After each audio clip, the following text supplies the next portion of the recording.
Well, there you go. Opera pleasure giving pleasure to people in Hahndorf.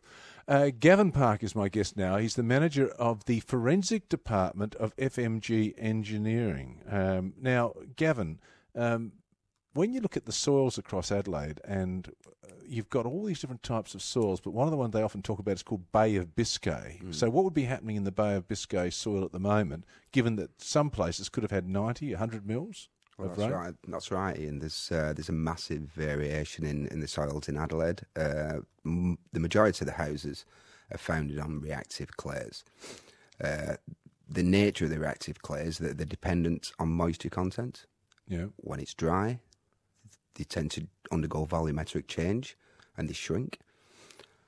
Obviously, conversely, when it gets wet, they tend to expand. All right. Now, you'll hear of people who go and buy an old house and they move in and they think, I'll fix all those cracks. They get in the crack man. You know, there's probably someone called Mr. Crackman who comes around, or, should be, Mrs. Crackman, she could be. But anyway, they come round and they take out the material, they put little bits of slate in, they mix up the correct mortar, they plaster it, they do all this. Then they go away and 2 years later, 3 years later, all the cracks come back again. So, is there any benefit in fixing a crack at all in a house? There is, and there are ways that you can repair them. That is, if you've got an ongoing crack that is subject to changes due to the foundation movement, you can use flexible types of repairs. Right. However, it depends on the nature of the movement and the causes of the movement, and really we really need to determine what is the cause of the cracking. So what's going to happen now that if you've had 3 or 4 inches of rain, after you've had one of the longest, hottest, dry spells, and suddenly you have 3 or 4 inches of rain, the soil is going to swell. So you're going to see cracking above doorways, cracking in corners of rooms. Is that what's going to happen? Well, really, we need to look at the statistics, really, because the recent weather has been the worst that we've had in Adelaide since 1969. FMG have been going for 40 years, and they've never experienced anything, such a dramatic change in the nature of the weather events. Prior to the rain, there was 2 weeks of prolonged heat, 2 weeks over 40 degrees, and obviously you will get a natural shrinkage. In our business at this type of year, we expect a lot of enquiries regarding cracked houses due to the shrinkage of the soils. With this extensive downpour, and as I say, it's the first of its kind since 1969, there's a lot of unknowns there of how the ground is going to react. There is going to be a certain amount of swelling. The nature of the soils and the clays, they're a very cohesive soil, they're very tight. Water doesn't just run in there, and usually it's not an instantaneous swelling. Swelling. So we'd need more rain, do you think, or not? If we had more rain over the next month, it would just continue to swell, will it? Or does it reach a maximum? It would. No, it won't reach a maximum, but it would. If rain continued now for a period, we would.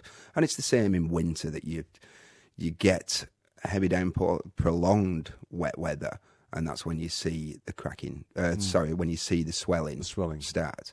Now that tends to counteract what's happened in the summer periods when it's dried out. So it tends to try and reverse the impact and may close up the cracks. Right. Now we were talking to a poor woman who was trying to clear her house of water during the floods at Semaphore. Now, this is when the street flooded, and she said she's had damage to her house as a result of that. I would have thought Semaphore, having sandy soil, you would think down by the beach, it would actually drain away. I was told that in Perth, for example, a lot of that's built on sand. They don't have the problems we have here. Do we have areas where there is sand and you don't have problems with cracking, or do you get the same problems at Semaphore? Certainly, I think the issue down at Semaphore is that there are sandy soils there. There's no doubt about that. But there's a very high water table. Right. So when you get a huge deluge of water and a lot of standing water on there, that water table then is increased pretty quickly. So it can. And you might get sinking. She was talking about how the parts of the house appear to be sinking. I mean, would you have that as well? Well, yeah, this is quite possible. There's many things that can happen in a flood. If you get running water, you might get scarring in the foundations. Also, in sandy soils, they tend to, for want of a better term, locally collapse. Right. I'm talking to Gavin Park from FMG Engineering about some of the problems we have in Adelaide with cracking and expansion. I can hear you come from England, so you'd be used to the weather, man. I'm used to the rain. But over there, I noticed that in England, a lot of people use wallpaper, and you can paper over the cracks, can't you? To a certain extent, yes. I can remember we had cracks appearing in a house I was living at one stage, put wallpaper up there, and it seemed to hide the cracks. Once we took the wallpaper off, we realised the cracks were behind there. Is there a cheap way you can get around this and just say, look, let's just paper over it? I wouldn't recommend paper. They do a lot in England, though, don't they? They do a lot in England. Excuse me. We don't have the same extent of cracking. But you like wallpaper? We do, yeah. We're big fans of wallpaper. I recently put wallpaper up in one of my houses, so... Did you? Yeah. Yes, I did. It cost a fortune over here, the way I know. It's a lot more expensive. Should have done it yourself. It's very hard, isn't it? That's right. Yeah. But the other thing I wanted to know about, you'll often see ads available for systems where you put what looks like a giant syringe into the ground and you pump it full of some sort of material on an area, say the corner of a house that is causing problems. Is that just a stopgap measure, or should you really dig the whole house out and underpin the foundations? It depends on the nature of the problem. If there's some localised settlement and it's not in a reactive area, or if it is protected from any future moisture changes, that kind of injection system may work. Okay. And all it does is they inject it and it fills any voids. And what material is used? Is it? I think it's a polymer kind of material. Right. I'm not 100% sure of the nature of the material they use. But with regard to underpinning, I would recommend as a last resort. So what can you do if you don't want to underpin and you don't want to use that system? What would you recommend if someone just had minor cracking in the house that's appearing and it disappears during different seasons? Would you say just forget about it or do something? Yeah, in general, if the cracks are below, an arbitrary figure really is 5 millimetres, below that you wouldn't consider those to be detrimental to the structure. And in the Australian standards, they're defined as repairable, easily repairable cracks. Now, the nature of that crack, or the cause of that cracking, can be down to maintenance of the property. Tree effects, obviously in prolonged dry weather, the tree roots search out water, they draw out more moisture out of the soils and can lead to further settlement. Maintenance really is the key. Make sure that there's a perimeter paving around the property. Make sure that everything falls away from the property to prevent ponding.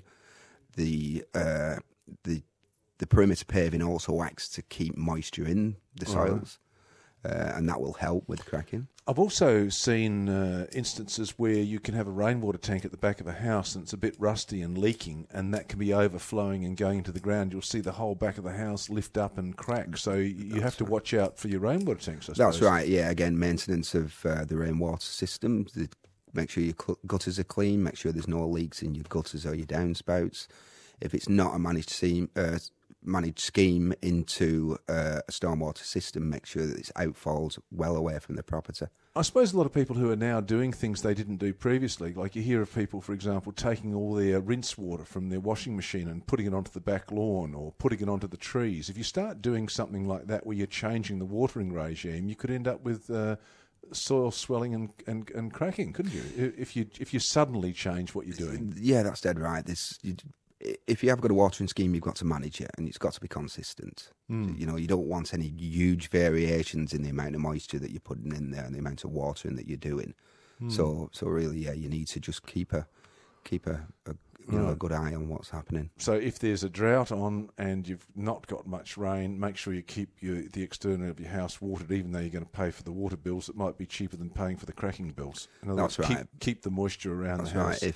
If you can, just keep it watered, but keep it consistent.